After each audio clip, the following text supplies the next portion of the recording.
កូនជាទីស្រឡាញ់ធម៌ដែលនឹងធ្វើឲ្យគូគ្រងនៅជាមួយគ្នារហូតតទៅនោះគឺការស្មោះត្រង់ដល់គ្នាមិនក្បត់ចិត្តគ្នារក្សាពាក្យសន្យាថាស្មោះត្រង់នឹងគ្នាតាំងតែពីដំបូងមកនោះឯងសច្ចៈតាំងចិត្តស្មោះត្រង់មានទួនាទីធ្វើជាសោមាសចាក់បេះដូងស្វាមីនិងបេះដូងភរិយាឲ្យជាប់គ្នាកាលបើមានសច្ចៈចិត្តមួយថ្លើមមួយហើយអ្វីដទៃផ្សេងទៀតដូចជាការយល់ចិត្តគ្នាការឲ្យអភ័យសេចក្តីអត់ធន់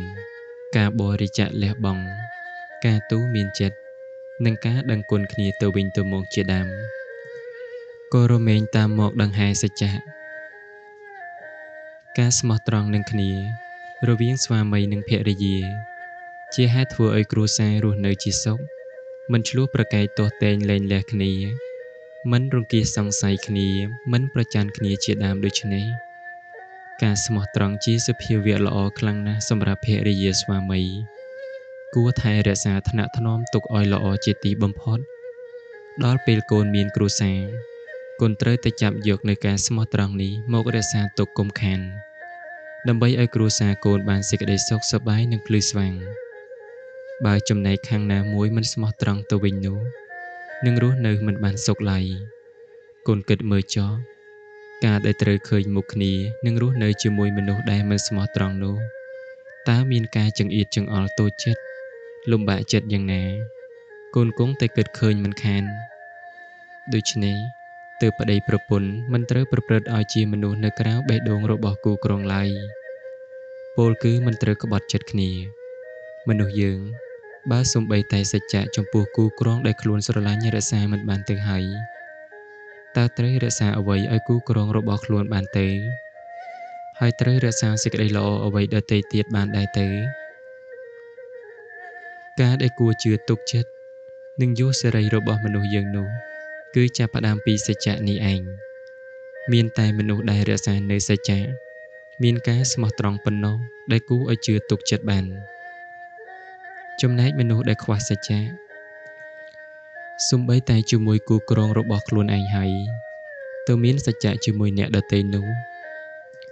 ជាការលំបាកនឹងឲ្យជឿណាស់គ្រប់ទីកន្លែងដែលគេតែងប្រកាន់រហូតមកគឺថាជាការអាប់អោនកិត្តិយសខ្លាំងណាស់ក្នុងរឿងដែលមិនមានចិត្តមួយថ្លើមមួយហើយទៅរំលែកចែកកាយចិត្តឲ្យដល់អ្នកដទៃជាពិសេសស្ត្រីខ្មែរ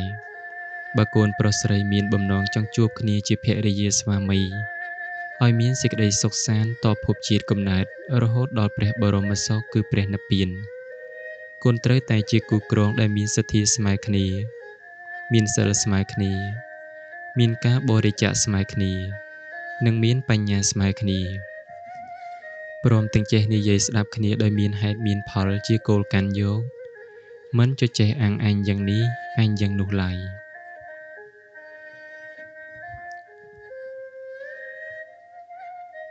ការដែលយើងធ្វើជាមនុស្សមានទឹកចិត្តមានការស្មោះត្រង់និងមានការស្រឡាញ់យុត្តិធម៌នោះអ្នកដទៃអាចមើលមកថាយើងល្ងង់មិនចេះរកស៊ីមិនចេះចង់មានចង់បានមិនចេះឆក់ឱកាសកូនអើយព្រមឲ្យគេថាទៅចោះព្រមឲ្យគេថាល្ងង់ល្អជាងកូនជាមនុស្សមិនមានទឹកចិត្តមិនមានសុចរិតស្មោះនិងមិនមានយុត្តិធម៌កូនធ្វើការដោយស្មោះត្រង់មានទឹកចិត្តចំពោះអ្នកដទៃស្លូតបូតត្រឹមត្រូវសូម្បីមិនសូវមានទ្រព្យលើសពីការប្រើប្រាស់ដោយគេក៏ដោយតែកូនសប្បាយចិត្តគ្រួសារយើងអាចខ្វះខាតខ្លះប៉ុន្តែមានការកក់ក្ដៅរស់នៅឃើញមុខគ្នាមិនគិតខ្វល់ឬរង្គៀសក្នុងចិត្តរឿងអ្វីច្រើនឡើយ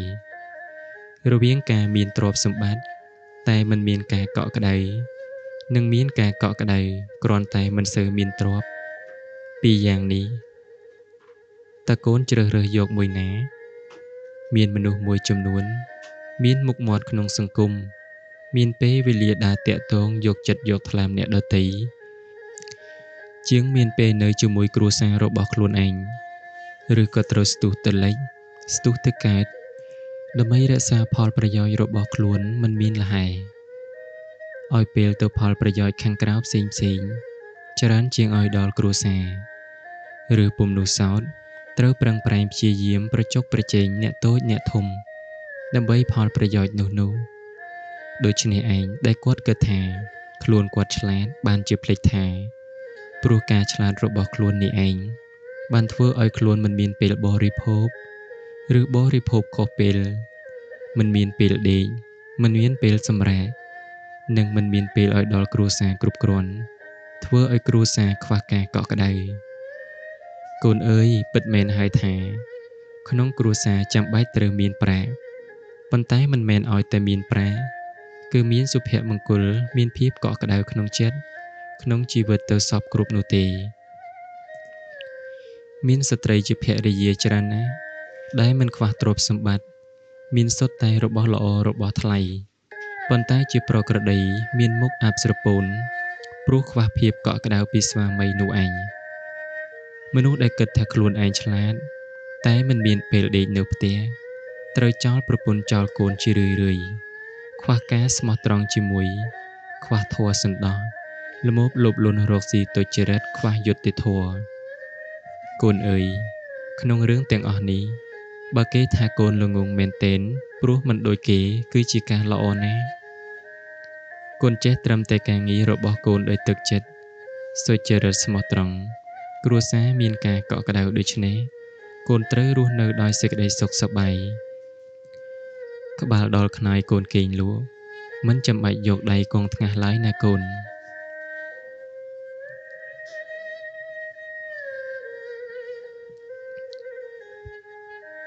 ក្នុងលោកនេះ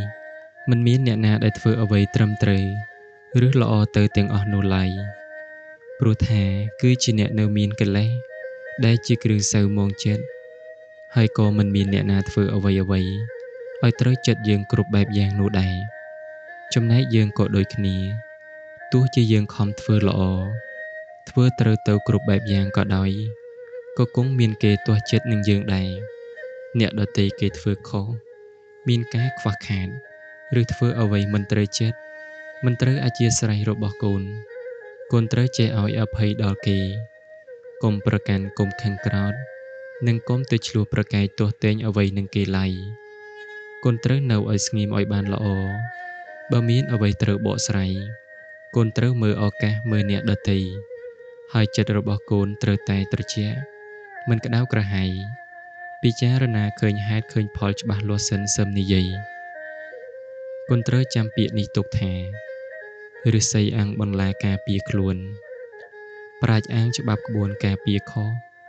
ជនពាលគ្មានអ្វីអាំងទាំងអស់អាំងតែឆ្លោះទាស់កម្លាំងបៃកាលកូនឲ្យអភ័យដល់គេហើយអ្នកដែលសប្បាយចិត្តគឺកូននឹងឯងការចងនៅសេចក្តីក្រោធទុក្ខគឺជាការចងដុំភ្លើងនឹងចិត្តត្រូវគិតអាឃាតព្យាបាទគិតរកឧបាយបៀតបៀនគេរឿយៗជាដើមមានតែអាក្រក់ប៉ុណ្ណោះមិនមានអ្វីល្អឡើយការឲ្យអភ័យម្យ៉ាងទៀតគឺជាការមិនមានភ័យដល់អ្នកដទៃមានសេចក្តីថាធ្វើខ្លួនរបស់យើងមិនឲ្យមានពឹសមិនឲ្យមានភ័យដល់អ្នកដទៃមិនបង្កការភ័យខ្លាចសេចក្តីក្តៅក្រហាយផ្សេងឲ្យដល់អ្នកណាឡើយកូនត្រូវធ្វើខ្លួនឲ្យគេស្គាល់ចិត្តថាជាគ្នាឯងមិនមានស្នៀតមិនក្រឡេកក្រឡុចនិងជាទីទុកចិត្តរបស់អ្នកដទៃធ្វើយ៉ាងនេះឈ្មោះថាឲ្យអភ័យកូនត្រូវយល់ថាការឲ្យអភ័យគឺការឲ្យសេចក្តីល្អដល់ខ្លួនកូននឹងឯងអ្នកផងទាំងពួងគេទុកចិត្តប្រគល់ការងារសំខាន់ឲ្យកូនធ្វើខុសអំពីមនុស្សដែលមានពឹសទុកចិត្តមិនបានទៅទីណាគេមិនចង់ឲ្យចូលចិត្តនៅក្នុងទីណាគេខ្លាចគេបារម្ភធ្វើការអ្វីគេមិនទុកចិត្តវាជាការមិនល្អគ្រប់យ៉ាងចូលកូនកុំជាមនុស្សមានពឹសមានភ័យដល់អ្នកដទៃឡើយបើកូនឲ្យអភ័យដល់អ្នកដទៃបានកូននឹងមានសេចក្តីសុខសប្បាយបើកូនធ្វើខ្លួនមិនឲ្យមានពឹសមានភ័យដល់អ្នកដទៃបានកូននឹងទៅនៅក្នុងទីណាក៏បានមិនមានអ្នកណារង្គៀសភ័យព្រួយបារម្ភអ្វីឡើយដូច្នេះកូនត្រូវវឹកហាត់ឲ្យអភ័យកុំទៅគិតថាជាការអន់ខ្សោយខូចយសខូចសាកព្រោះការឲ្យអភ័យនោះដែលហេតុតែមនុស្សយើងស្រឡាញ់យស ស្រឡាញ់សាក់ប្រកាន់អំណាចខ្លាំងក្លាពេកទៅនឹងឯងទើបត្រូវមកបង្កកម្មពៀរនឹងគ្នាមិនមានទីបំផុតកូនធ្លាប់គិតដែរទេថាមិត្តដែលល្អជាទីបំផុតរបស់មនុស្សយើងគឺសៀវភៅជាមិត្តរបស់យើងបានគ្រប់ពេលវេលាមិនថាពេលសុខពេលទុក្ខពេលសោកសៅឬពេលអបសុខឡើយរមែងជាប់តាមយើងទៅបានគ្រប់កន្លែងទោះជានៅព្រៃភ្នំនៅកណ្ដាលសមុទ្រហើយរហូតដល់មែនទែនគឺនៅក្នុងបន្ទប់គេងមិនថាកូនជាអ្វីកូននៅទីណាកូនកុំចោលសៀវភៅបើកូនចោលសៀវភៅគឺស្មើគ្នានឹងចោលមិត្តដ៏ល្អរបស់កូនចូលកូនព្យាយាមអានសៀវភៅឲ្យបានច្រើនហើយកូនត្រូវចេះជ្រើសរើសសៀវភៅសម្រាប់អានកុំឲ្យខាតពេល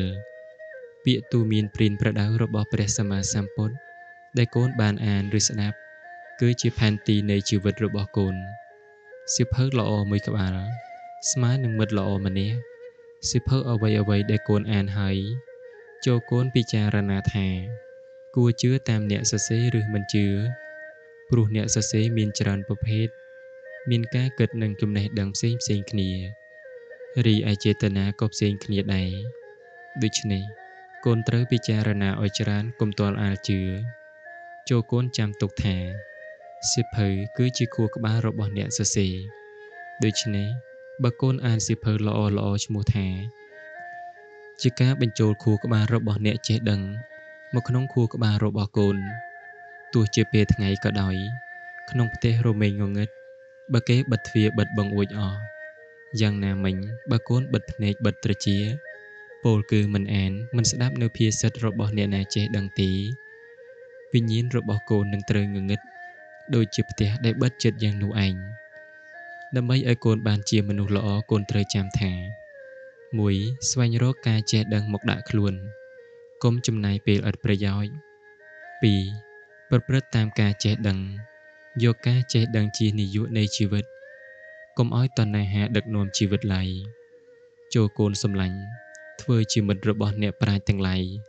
តាមរយៈនៃការអានសៀវភៅចុះសេចក្តីចម្រើននឹងមានដល់កូនពិតប្រាកដសត្យហានោអរហត្តੰធម្មំនិព្វានបត្តិយាទី1ជឿធម៌ព្រះអរហន្តាធម៌ល្អអស្ចារ្យនាំដល់និព្វានសុសុសੰលភតេបញ្ញੰទី2ចិត្តតាំងប្រឹងស្ដាប់ដោយឃ្លានព្រះធម៌ទេសនាតាមពាក្យទូន្មានគោរពធម្មទានបានមានបញ្ញាអបមត្តោវិចក្ខណោ